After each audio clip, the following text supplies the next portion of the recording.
had always loved birthdays.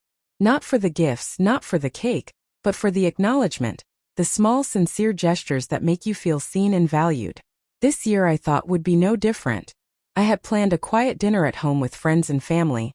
Nothing extravagant, just laughter, good food, and the warmth of being surrounded by people who cared. But as the evening approached, I started noticing the odd silences, the subtle hesitations, the way everyone seemed to be looking past me rather than at me. Her name is Laura. We'd been together for 5 years, married for 3. From the beginning, she had a charm that drew people in effortlessly, a smile that seemed to light up rooms. But charm, I would come to learn, can conceal far more than it reveals. I should have seen the signs, the late-night texts, the secretive phone calls, the subtle defensiveness whenever I asked about her plans. But I had chosen to trust, to believe in the person I loved, blind to the cracks forming beneath the surface.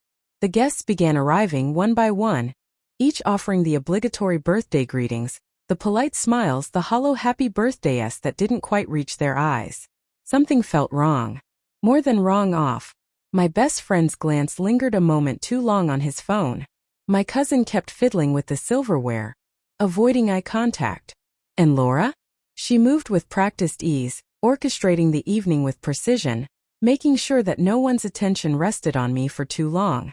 Halfway through the appetizer, the truth hit me like a punch to the chest. Every glance, every pause, every awkward smile was not accidental.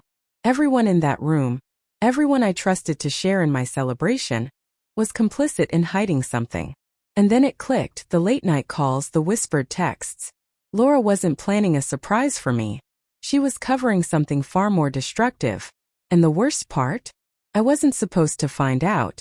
She had orchestrated a lie so intricate, so convincing, that everyone was willing to play along.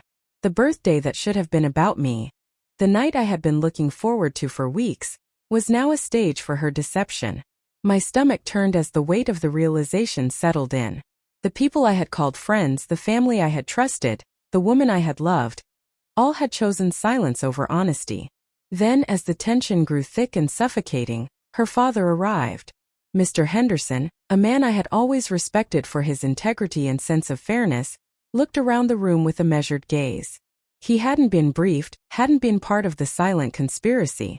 And in that moment, as the dinner progressed and the invisible walls between truth and deception became impossible to ignore, I realized that the evening was about to explode. Mr. Henderson's arrival shifted the atmosphere instantly. He didn't speak at first, he simply observed, his eyes sweeping across the room with a quiet authority that made the subtle whispers and forced smiles impossible to maintain.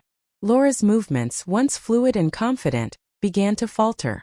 She must have known that her father's presence would make it harder to control the narrative, and yet she tried anyway, laughing a little too loudly, offering explanations that didn't match the tension in the air.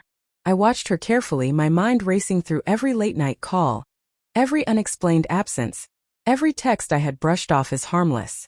The truth had been building quietly for months, hidden beneath layers of deception and polite pretense, and now it was beginning to unravel. My birthday, the one day I had imagined as a moment of joy and acknowledgement, had become a litmus test for honesty, integrity, and betrayal. Then came the moment I had feared but somehow anticipated. Midway through the main course, Mr. Henderson's sharp gaze landed on Laura's phone as it buzzed on the table. He picked it up, his expression neutral, yet tinged with an unmistakable suspicion. Without a word he scrolled, and the messages spilled out like poison. Texts from a man I didn't know, conversations that were intimate, secret, and undeniable. The room froze. Silence, thick and heavy, replaced the chatter. Laura's eyes darted toward me, her carefully crafted composure cracking for just a moment. And in that moment the world shifted. I saw the fear, the panic, the realization that she had been caught in her own web of lies. The birthday cake, once a symbol of celebration, suddenly felt like a cruel joke, a reminder of the trust she had shattered. I didn't yell.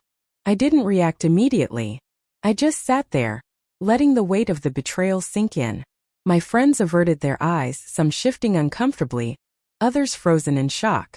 They had ignored my birthday, had played along, had kept a secret from me, all in the name of shielding Laura's affair. And yet, it was her father, a man I had always respected, who brought the truth into the open, who made it impossible for the deception to continue. As Laura stammered, trying to explain, trying to reclaim some shred of control, I realized something crucial. This wasn't just about an affair. It was about every small lie, every dismissal, every subtle betrayal that had accumulated over time. The birthday was a turning point, not just a day of celebration, but the day the illusion shattered. And as I looked at her father, calm but resolute, I understood that some truths once revealed cannot be ignored. Laura's face turned pale, the color draining as her father's steady gaze held her accountable. She had no escape now, no carefully rehearsed lines that could salvage the night. Every attempt to redirect, to soften, to deny, fell flat against the weight of the evidence. And I, sitting across the table, a mix of disbelief and quiet resolve, realized that this was the moment I had been preparing for, even if subconsciously, the moment when truth would no longer be negotiable.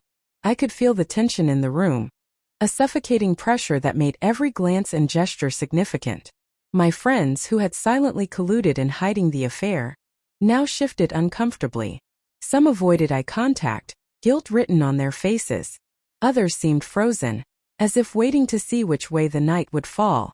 And Laura, she looked smaller somehow, diminished by the revelation, by the knowledge that no manipulation or charm could undo what had been exposed. Her father finally spoke, his voice calm but firm, cutting through the suffocating silence. "Laura, I expected honesty, respect, and integrity in this family. Clearly, those values have been ignored tonight." His words were measured, but each syllable landed like a blow. For the first time that evening, Laura had no defense, no one to shield her, no room to maneuver. The betrayal was no longer her secret. It was public, undeniable, and devastatingly final. I didn't need to say anything. My silence was louder than any confrontation could have been. The cake sat untouched, the decorations blurred into the background, irrelevant in the face of the truth. And as the evening progressed, I realized something profound. The hurt and shock I felt were real, but so was the clarity. I could finally see the dynamics for what they were, stripped of pretense and deceit.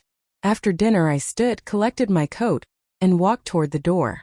Laura's voice followed me, trembling, pleading, but I didn't turn back. I had given my heart, my trust, and my patience for far too long. The birthday that had been stolen from me was now a marker, a line in the sand, a declaration that some boundaries once crossed cannot be repaired. Outside, the cool night air hit me like a release.